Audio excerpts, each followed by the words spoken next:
a menagerie of exquisite specimens. Leopards, lions. Skinned, stuffed, and mounted by a master. He's a different guy, different cat. Not everyone can take something that's dead and make it look like it's alive. Elk, moose, deer, goats. You're walking into someone's lifelong obsession, their commitment, their passion. Antelope, water bucks, dikers, dicks. These lions are from Night at Museum. That was a big get. Can his sons get this legacy to pay off? Or did they inherit a dying business? Nobody has an inheritance like the one that we've been bequeathed.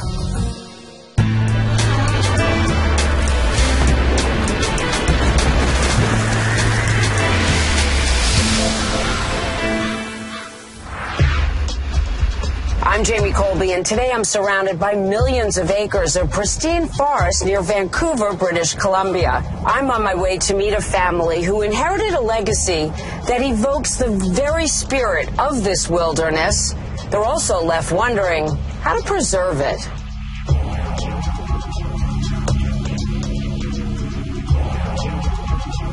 Hi, Brian. Hi. How are you? I'm Jamie. Good. Nice to meet you, Jamie. Nice to meet you, too. Come on, check stuff out. Love to see the house. Thanks. What? Oh, my God, Brian. What is going on? Oh, my gosh. This is your house? I can't believe it. It looks like a zoo. My name's Brian Kulash. In 2010, my dad, Steve Kulash, passed away and left us an inheritance with Noah's Ark implications. Brian tells me that he and his brother Stacy inherited this menagerie from their dad, a taxidermist named Steve Kulash.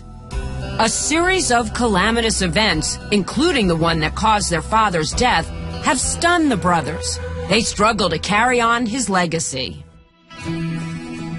Kulash, born in 1938, grew up on the family farm in Nelson, British Columbia. How did he get introduced to taxidermy? He sent away for mail order taxidermy books, and he started by doing chickens and rabbits and stuff around the farm. It sets him on a journey that will take him far from the farm, which he leaves when he takes a job as a welder in Vancouver. That pays the bills, but taxidermy remains his passion. In 1959, he marries Rachel Collins, and they raise 3 strapping young lads, Steve Jr., Brian, and the youngest, Stacy, who I'm told has an even bigger surprise for me 40 miles outside Vancouver. What? Welcome to the Ark. What Stacy calls the Ark is a drafty old barn stuffed with the Kulash brothers' strange inheritance, more than 4 decades worth of their dad's taxidermy. Ark is right. Oh my goodness, you do look like you have 2 of everything. This is incredible. At first, Steve Kulash fashioned works like these in the basement of the family home. He began with game from his own hunting trips, but soon other hunters brought by their trophies too. When people seen the quality of the work that he was doing, they all started to come to him. Did Mom ever say, if you bring another animal in this house, I'm going to kill you? I did hear her say that before, but she would always soften her stance, add a bit of coaxing. Show me a really fine example of your dad's work.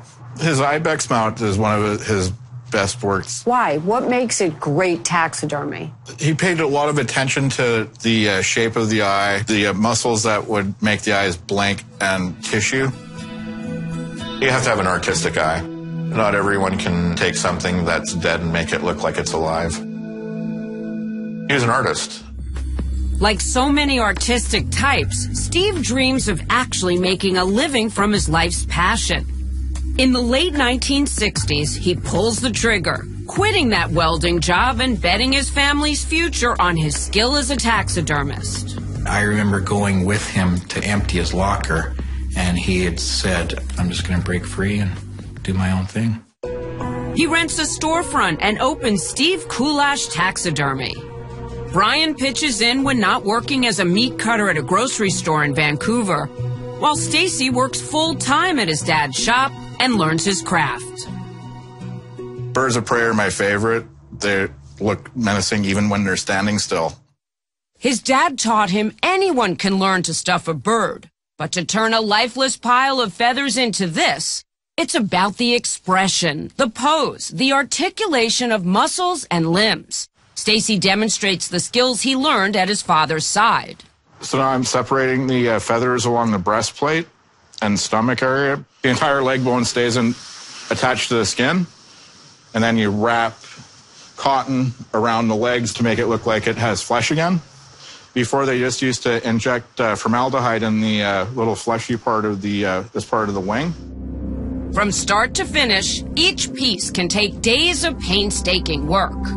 He would go at 9 in the morning, and sometimes he wouldn't come home till 8 o'clock at night. Steve's dedication pays off.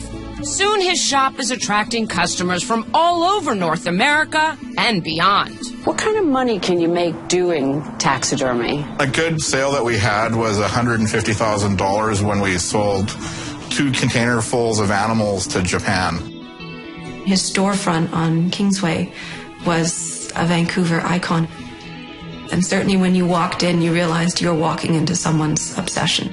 Rachel Poliquin, Ph.D., is author of a scholarly history of taxidermy called The Breathless Zoo. What I've done with taxidermy is to explore if it has any relevancy in today's world, what is its history, what is its meaning.